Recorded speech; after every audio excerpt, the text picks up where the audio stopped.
Olá, tudo bem? Espero que todos estejam bem. Vamos para mais um dia de Palavra com Deus aqui no nosso coração. Vamos lá? Abra a tua Bíblia em Números capítulo 19. Vamos ler aqui a partir do versículo 14. Fala assim: Se alguém morrer numa barraca, quem entrar nela ou estiver nela ficará impuro 7 dias. O pote ou jarro que estiver aberto ou destampado ficará impuro. Se no campo alguém tocar numa pessoa que foi morta ou teve morte natural, ou tocar em qualquer osso da gente ou numa sepultura, ficará impuro 7 dias. Para purificar essa pessoa que ficou impura, vocês deverão pegar as cinzas da novilha vermelha que foi queimada como oferta para tirar o pecado. Deverão colocá-las dentro de um pote e derramar água limpa em cima. Somente até aqui. O que é aqui? Aqui, a palavra, é a parte quando está falando sobre você ter contatos com defuntos. Ok? Então, toda vez que naquela época alguém tinha um contato com um defunto, eles ficavam impuros, eles eram considerados impuros. Então, era necessário fazer todo um processo de purificação para poder eles virem a conseguir frequentar a tenda sagrada ou o acampamento em si. O que Deus quer que a gente aprenda disso aqui? Aqui, Deus nos traz para a nossa vida a parte da morte aqui, da parte do defunto, como se fosse o seu pecado, o pecado que nós cometemos. Entende? Então, o pecado que nós cometemos, ele traz para a gente morte, física e espiritual. Por que física? Porque tudo que a gente faz, mediante a nossa forma física, ela interfere no nosso espiritual. Entende? Ou seja, as consequências dos nossos atos, elas se refletem no nosso espiritual. Consequentemente, tudo que acontece no espiritual primeiro, reflete no nosso plano físico. O que isso quer dizer? Que tanto o plano físico quanto o plano espiritual estão interligados. Entende? Então, o pecado que você comete na sua vida, ele torna-se você impuro, espiritualmente falando e fisicamente falando. Espiritualmente falando, você tem uma morte espiritual. Por quê? Porque você está se afastando de Deus.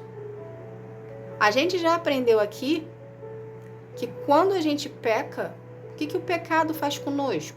Ele nos cega. A gente acha que a gente está sozinho, que Deus nos abandonou. Mas, na verdade, Deus está do teu lado o tempo todo.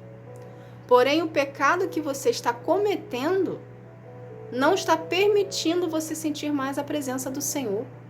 Não está permitindo mais você enxergar Deus do seu lado. Porque o pecado te cega.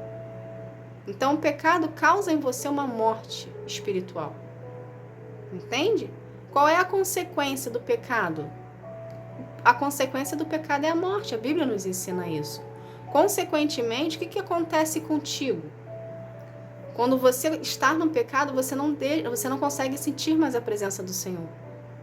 Você não consegue mais sentir, você não consegue mais ver, você não consegue mais ter discernimento. Por quê? Porque o pecado está te cegando por um todo. Entende? Então, qual é a consequência disso quando você está no pecado? É cada vez mais você pecar.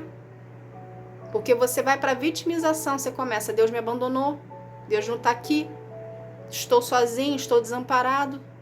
O que você faz? O que o ser humano faz? Ele procura mais o que estava fazendo para poder suprir a necessidade daquela falta. Consequentemente, você está andando cada vez mais e se afundando mais no pecado. Cada vez mais você está se afastando de Deus. Deus está do teu lado o tempo todo. Só que você não consegue sentir. Por quê? Porque você está no pecado. A gente só consegue sentir a presença de Deus e saber que Deus está do nosso lado mediante a comunhão com Ele. Mediante a procurarmos Ele na nossa intimidade e ter relacionamento com Ele, priorizando a Ele.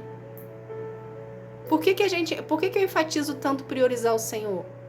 Porque se a gente não priorizar a presença de Deus na nossa vida, a gente vai estar no pecado. E o pecado não se condiz com Deus. Você vai ter uma morte física e espiritual. Se você tendo uma morte espiritual, consequentemente, o teu espírito, ele vai minar, ele vai esmorecer. A sua fé vai esmorecer. Vocês conseguem entender que é uma coisa ligada na outra?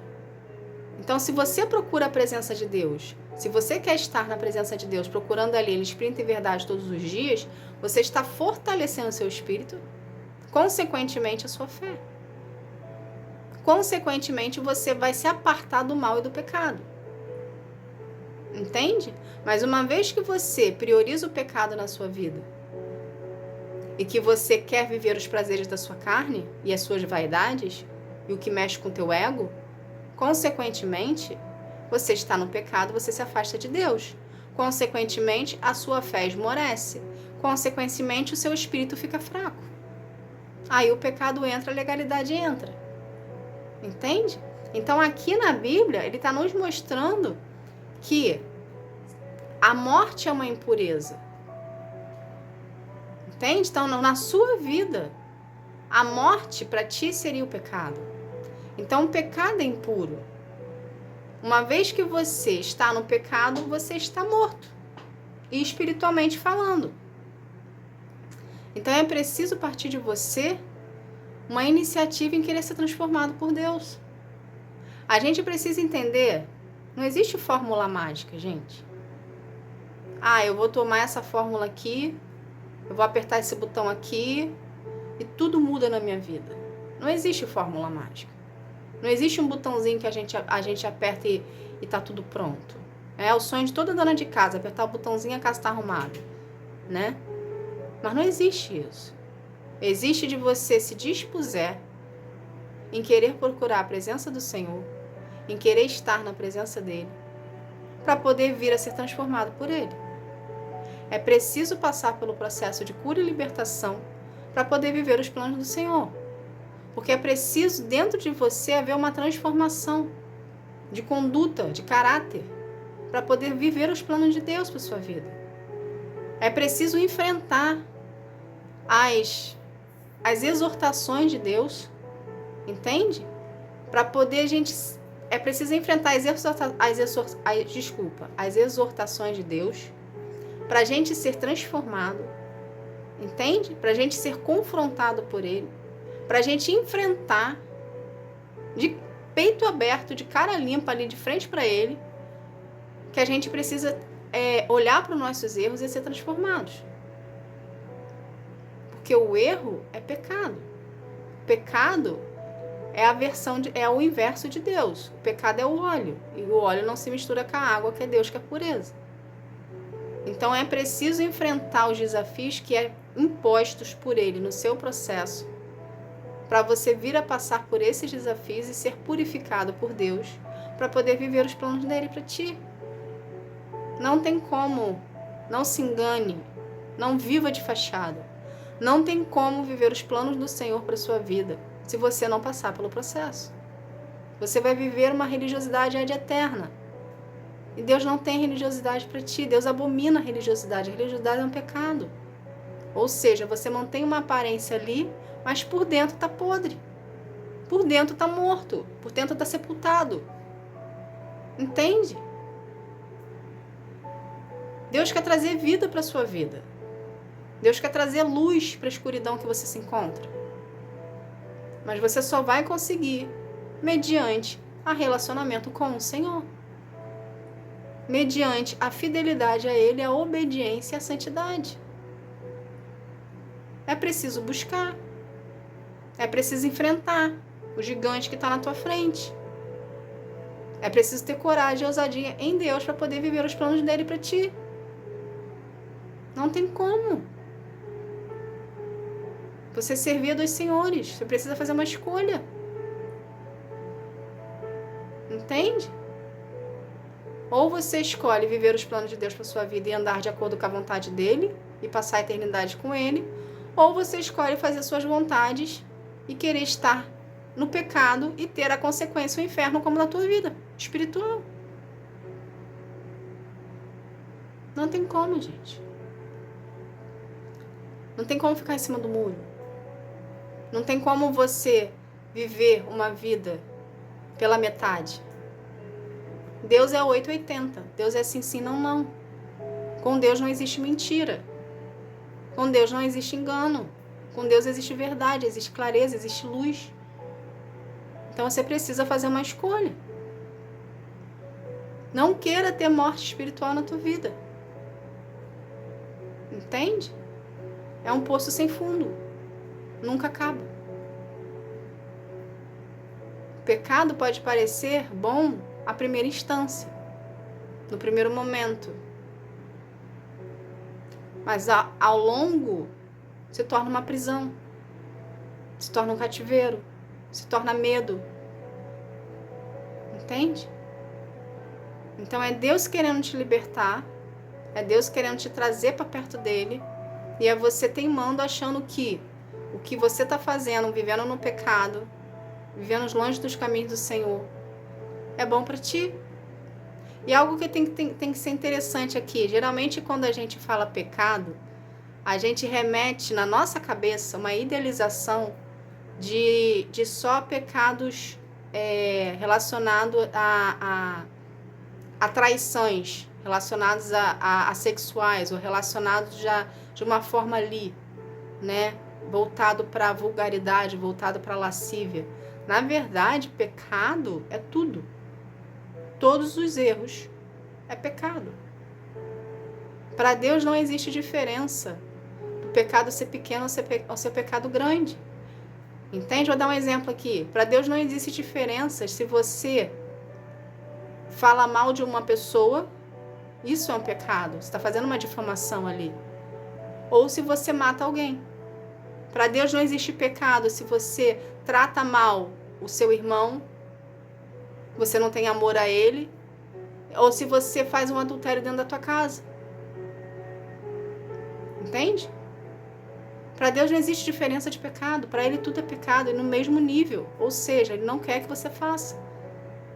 Por isso que você lê a palavra, colocar ela em prática, precisa haver transformação em você, você permitir ser transformado, para você começar a enxergar essas coisas. Porque a partir do momento que a gente se permite ser transformado, as escamas que estão nos nossos olhos, elas caem. A gente consegue ver com clareza que aquilo que a gente estava fazendo, aquela forma que a gente tratava o outro, aquela mentira que a gente contava, aquela omissão que a gente fazia, aquele ato em si que a gente fazia dentro do trabalho, entende? É pecado. Então você precisa procurar a presença do Senhor. Você precisa estar na presença dele, buscar e priorizando a ele. Porque quando a gente prioriza o Senhor, a gente vai começar a enxergar coisas que a gente não enxergava antes. Porque o próprio Espírito Santo vai testificar no seu coração que aquilo ali que você fazia era errado. Que aquilo ali que você fazia trazia legalidade para sua vida. Abria uma brecha para o inferno atuar. Algo que você achava que era normal, porque todo mundo fazia. Você vai ver com o seu processo com Deus, o Espírito Santo te convencendo que aquilo que você fazia era pecado e te afastava de Deus e você não percebia, porque todo mundo fazia. Entende? Então a gente precisa andar contra o fluxo do mundo.